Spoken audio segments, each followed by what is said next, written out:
Welcome to Webline. Bison के मरने के बाद किंग यामा बहुत ही ज़्यादा गुस्से में आ जाता है। वो मास्टर ली के सभी लोगों को मारने वाला था, पर मास्टर ली उसे कहता है कि कृपया आप शांत हो जाइए, अगर लोग ही जिंदा नहीं रहेंगे तो मैं किस पर राज करूँगा। तो किंग यामा कहता है कि ठीक है, मैं बाइसन को तुम्हारे वारिस के अंदर डाल रहा हूँ, ये पीढ़ी दर पीढ़ी तुम्हारे वारिसों के अंदर जिंदा रहेगा। उसके बदले में मैं तुम्हें फेंगशुई टेक्निक का एक राज बताऊँगा, पर हाँ, जब चाहे मैं बाइसन को वापस ले सकता हूँ। यह सुनकर मास्टर ली कहते हैं कि ठीक है, मुझे ये डील मंजूर है। आगे जियान ली को पकड़कर नेथरकोर्ट लिया जाता है। उसके सेंस वापस आ चुके थे तो जियान ली यहाँ पर सब पर हमला करने लगती है। किंग यामा उसे रोकने की ट्राई करता है, पर उससे पहले ही लाओजुन की एंट्री यहाँ पर हो जाती है।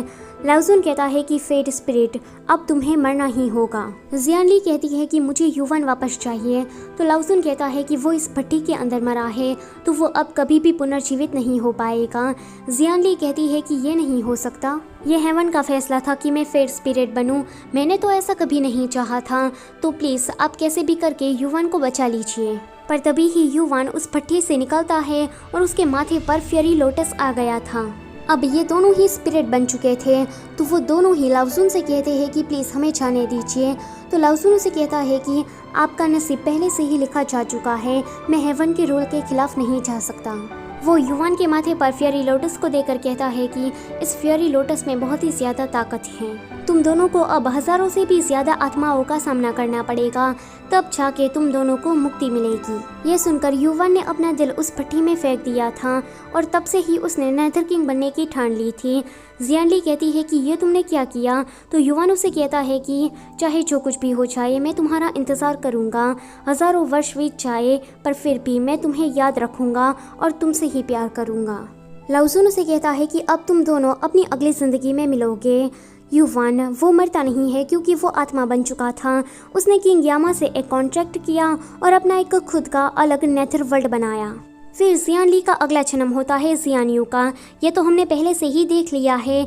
आगे हमें जियान यू का चौथा और आखिरी जन्म दिखाया जाता है, जो कि था कोको ताओ का। कोको 23 साल की थी और मेडिकल स्टूडेंट थी। वो बचपन से ही यूशेंग की आत्मा को देख सकती है।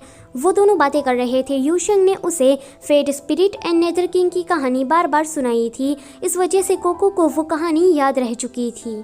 इन दोनों की बातों से हमें पता लगता है कि यूशेंग को लाओजुन ने बचा लिया था। यूशेंग अभी भी एक घोस्ट ही है और कोको के अलावा यूशेंग को कोई भी नहीं देख सकता। अगले दिन कोको का इंटरव्यू था, उसे जाना था, तो वो भागती हुई जाती है। यूशेंग भी उसके साथ आता है। रास्ते में उसे चिंगयुन और इनिन मिलते हैं। अच्छा है कि इनिन इस जन्म में थोड़ी छोटी है चिंगयुन से, वरना आज पिछले जन्म की तरह फिर से वो कोई गड़बड़ कर देती। कोको अपना इंटरव्यू देने के लिए जा रही थी। आज हॉस्पिटल से मिलने के लिए उसे कोई प्रोफेसर आने वाले थे, तो यूशेंग कहता है कि मैंने काफ़ी टाइम तक इंतज़ार किया है और आज वो इंतज़ार ख़त्म होने वाला है। वहाँ पर कोई टैक्सी आती है तो उसे आता देखकर यूशेंग कोको को धक्का दे देता है। कोको सीधा किसी से टकरा जाती है एंड वो इंसान था युवन। कोको उसे माफ़ी मांगती है तो युवन उसके आई कार्ड को देखकर कहता है कि अच्छा, तो तुम्हारा नाम कोको है, मैं तुम्हारा इंटर्नशिप सुपरवाइज़र और मेरा नाम है जियांग यानली। अब ये दोनों ही एक दूसरे की ओर देखने लगते हैं। दोनों के ही मन में साथ में आता है। इन दोनों साथ में ही बोल पड़ते हैं कि क्या हम पहले मिल चुके हैं। अब यहाँ से इनके चौथे जन्म की लव स्टोरी स्टार्ट होती है। यूशेंग कहता है कि कितने सालों से मैंने इंतज़ार किया कि कब मेरे मॉम डैड मिलेंगे, आज फाइनली वो दिन आ ही गया। इसी के साथ ये कहानी होती है यहीं पर ही ख़त्म। अगर कहानी आपको अच्छी लगी है तो प्लीज़ वीडियो को लाइक कीजिए और अपने फ्रेंड्स के साथ इसे शेयर करिए। और हाँ, मेरी चैनल को सब्सक्राइब करना मत भूलना। Thank you for watching.